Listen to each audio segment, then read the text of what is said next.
السلام علیکم ورحمۃ اللہ وبرکاتہ۔ نحمده ونصلي على رسوله الكريم اما بعد، قال الله سبحانه وتعالى وما منعهم ان تقبل منهم نفقاتهم الا انهم كفروا بالله۔ محترم سامعین کرام، تمام قسم کے حمد و ثنا اللہ رب العالمین کے لیے ہے، بعدہ درود و سلام ہو تمام انبیاء کرام پر، بالخصوص آخری نبی جناب محمد رسول اللہ صلی اللہ علیہ وسلم پر۔ آج کے ہمارے کی زکوٰۃ کب واجب ہوتی ہے، زکوٰۃ کی شرطیں کیا ہیں؟ تو سب سے پہلے ہم جان لیں کہ آخر شرط کہتے کس کو ہیں۔ تو شرط کہتے ہیں کہ جس کے وجود پر کسی چیز کے وجود منحصر ہو، اگر وہ چیز پائی گئی تب دوسری چیز پائی جائے گی۔ مثال کے طور پر وضو یہ نماز کے لیے ضروری ہے، یہ شرط ہے۔ اگر آپ کا وضو ہوگا تو آپ کی نماز ہوگی، اگر آپ کا وضو نہیں ہوگا تب آپ کی نماز نہیں ہوگی۔ آئیے سب سے پہلے ہم شرط کی تعریف دیکھیں۔ شرط کہتے ہیں کہ جس کے وجود پر کسی چیز کا وجود منحصر ہو، ڈیپینڈ ہو۔ اگر یہ چیز پائی گئی تو یہ چیز بھی پائی جائے گی، اگر یہ چیز نہیں پائی گئی تو یہ چیز بھی نہیں پائی جائے گی۔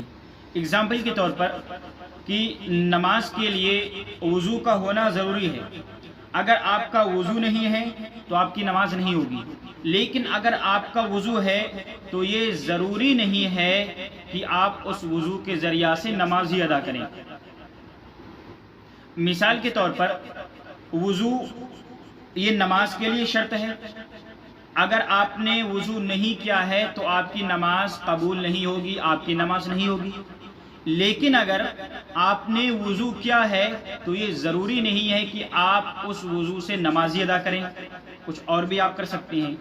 تو پتہ چلا شرط وہ چیز ہے کہ جس کی وجود سے، جس کے ہونے سے وہ چیز پائی جاتی ہے۔ اب ہم جب شرط کی تعریف سمجھ گئے تو آئیے دیکھیں کہ اسلام میں زکوٰۃ کے لیے کتنی شرطیں ہیں۔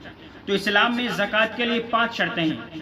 نمبر 1، اسلام کا ہونا، مسلمان ہونا، یعنی انسان کے اوپر اس وقت زکوٰۃ واجب ہوگی جب وہ مسلمان ہوگا۔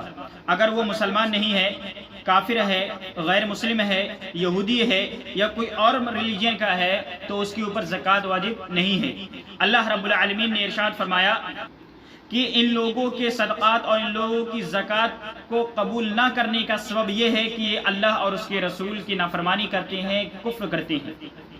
اور اللہ کے نبی صلی اللہ علیہ وسلم نے معاذ بن جبل رضی اللہ تعالی عنہ کو بھیجا تھا تو کہا تھا کہ تم سب سے پہلے لوگوں کو اللہ کی طرف دعوت دینا، جب وہ مان جائیں تو نماز کی دعوت دینا، اور جب وہ مان جائیں نماز پڑھنے لگیں تب یہ کہنا ان اللہ افترض علیہم صدقۃ فی اموالہم تؤخذ من اغنیائہم فترد الی فقرائہم، کہ تم انہیں بتلانا کہ تمہارے اوپر زکوٰۃ کو واجب قرار دیا گیا ہے، جو مالدار آدمیوں سے لی جائے گی اور غریبوں کے اندر خرچ کر دی جائے گی۔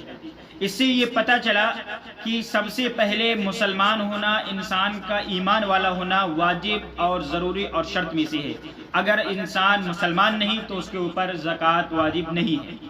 دوسری شرط یہ ہے کہ وہ انسان آزاد ہو، غلام نہ ہو۔ غلام کے اوپر زکوٰۃ نہیں ہے، اگرچہ وہ غلام مالدار ہی کیوں نہ ہو تب بھی وہ مال کا مالک نہیں ہے، بلکہ اس کے مال کا مالک بھی وہ آدمی ہے جو اس کا مالک ہے۔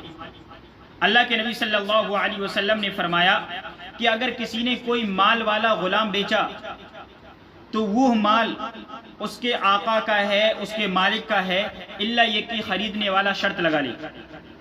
یعنی اگر کوئی غلام مال والا ہے اور اس کا مالک بیچ رہا ہے تو جو مال غلام کے پاس موجود ہے وہ بیچنے والے کے ہوگا، یعنی مالک کا ہوگا، مگر یہ کہ خریدنے والا شرط لگا لے، کہے کہ جو غلام کا مال ہے وہ میں لوں گا۔ تو اس حدیث سے یہ بات معلوم ہوئی کہ غلام کے پاس گرچہ مال ہے لیکن اس مال کا مالک وہ خود نہیں بلکہ اس کا آقا ہے۔ تو دوسری شرط یہ ہے کہ انسان آزاد ہو، غلام نہ ہو۔ اسی طریقے سے تیسری شرط یہ ہے کہ وہ مال نصاب تک پہنچ چکا ہو، نصاب تک وہ مال پہنچ رہا ہو۔ اگر نصاب کو مال نہ پہنچے تو اس کے اندر زکوٰۃ نہیں ہے۔ اللہ کے نبی صلی اللہ علیہ وسلم نے فرمایا 5 وسق سے کم کھجور میں زکوٰۃ نہیں ہے، 5 عقیے سے کم چاندی میں زکوٰۃ نہیں ہے، 5 اونٹ سے کم میں زکوٰۃ نہیں ہے۔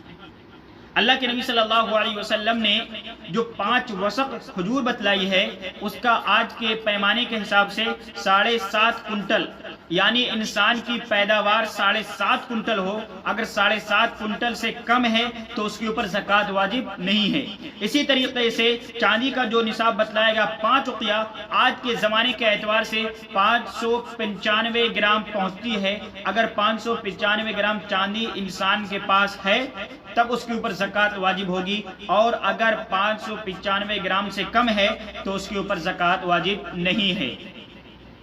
اسی طریقے سے چوتھی شرط یہ ہے کہ نصاب کا مستقر اور پائیدار ہونا ہے، یعنی مال مکمل طور پر صاحب مال کی ملکیت میں ہو، اس میں کسی کی بھی شراکت نہ ہو، یعنی پورا کنٹرول انسان کے پاس ہو، ایسا نہ ہو کہ اس نے کسی اور کو دے دیا ہو، تو ایسے مال پر بھی کوئی زکوٰۃ نہیں ہے۔ 5ویں شرط یہ ہے کہ سال کا گزر جانا۔ اللہ کے نبی صلی اللہ علیہ وسلم نے فرمایا لا زکاۃ فی مال حتی یحول علیہ الحول، کہ مال کے اندر اس وقت زکوٰۃ واجب ہوتی ہے جب اس کے اوپر 1 سال گزر جائے۔ اس سے یہ بات معلوم ہوئی کہ مال کے اوپر ایک قبری سال کا گزرنا واجب اور ضروری ہے۔ اگر سال گزرنے سے پہلے مال ختم ہو گیا یا مال کم ہو گیا، نصاب سے کم ہو گیا، تو وہ سال شمار نہیں کی جائے گی۔ دوسری سال جس وقت وہ مال نصاب کو پہنچے گا اس وقت سے وہ سال شروع ہو جائے گی۔ اگر بیچ میں ختم تو پھر سال دوبارہ شروع کی جائے گی۔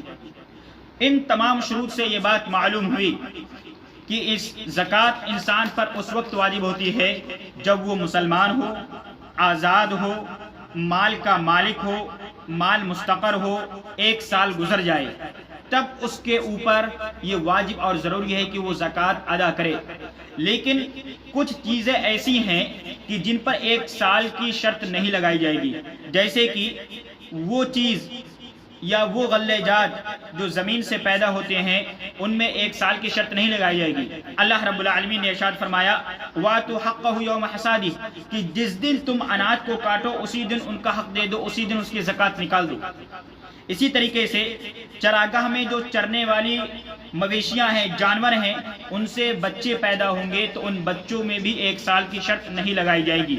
جیسا کہ اللہ کے نبی صلی اللہ علیہ وسلم اپنے عمال کو، اپنے عامل کو زکوٰۃ لینے کے لیے بھیجتے تو وہ عامل ان بکریوں کی، ان جانوروں کی زکوٰۃ لیتے اور وہ یہ نہیں پوچھتے تھے کہ ان کے بچے کی پیدائش کب ہوئی ہے، اس پر 1 سال گزرا ہے یا نہیں۔ اسی طریقے سے تجارت میں پیدا ہونے والا فائدہ، یعنی انسان تجارت کر رہا ہے تو تجارت کے اندر جو فائدہ ہے اس فائدے پر بھی 1 سال کی شرط نہیں لگائی جائے گی۔ مثال کے طور پر کسی نے 5 لاکھ کا اپنا بزنس شروع کیا، درمیانی سال میں 6 لاکھ ہو گیا یا 7 لاکھ ہو گیا، تو جب زکوٰۃ نکالی جائے گی تو 5 لاکھ سے نہیں نکالی جائے گی بلکہ اس کی زکوٰۃ 7 لاکھ یا پھر جتنا اماؤنٹ زیادہ ہوا ہے اس سے نکالی جائے گی۔ اسی طریقے سے رکاز کہتے ہیں وہ دفینہ جو زمانہ جاہلیت کا دبا ہوا ہو، یعنی اسلام سے پہلے جو زمانہ جاہلیت تھا، اگر کسی کو اس کا دفینہ مل جائے تو اس کے اوپر 5واں حصہ فوراً دینا واجب اور ضروری ہے، جیسا کہ اللہ کے نبی صلی اللہ علیہ وسلم نے فرمایا رکاز کے اندر، رکاز میں 5واں حصہ ہے۔ اسی طریقے سے معادن، کان، جیسے سونے کی، چاندی کی یا دیگر اور جو کانیں ہوتی ہیں، جب وہ نصاب کو پہنچ جائیں گی تو ان پر فوراً زکوٰۃ دینا واجب اور ضروری ہوگا، ان میں 1 سال کی شرط نہیں لگائی جائے گی۔ تو ان تمام باتوں سے اس بات کا خلاصہ ہوا کہ انسان کے اوپر اس وقت زکوٰۃ واجب ہوتی ہے کہ جب انسان مسلمان ہو، آزاد ہو، مال نصاب کو پہنچ جائے، مال پائیدار ہو، 1 سال گزر جائے، یہ اکثر امور میں 1 سال کی بات ہے، لیکن 5 امور ایسے ہیں کہ جن میں 1 سال کی شرط نہیں لگائی جائے گی۔ آخر میں اللہ رب العالمین سے دعا ہے کہ اللہ رب العالمین ہم نے جو باتیں سنی ہیں ان پر عمل کرنے کی توفیق عطا فرما، اور اللہ رب العالمین ہمیں اسلامی احکامات کو شریعت کے مطابق اور قرآن و سنت کے مطابق سمجھنے کی توفیق عطا فرمائے، آمین۔ والسلام علیکم ورحمۃ اللہ وبرکاتہ۔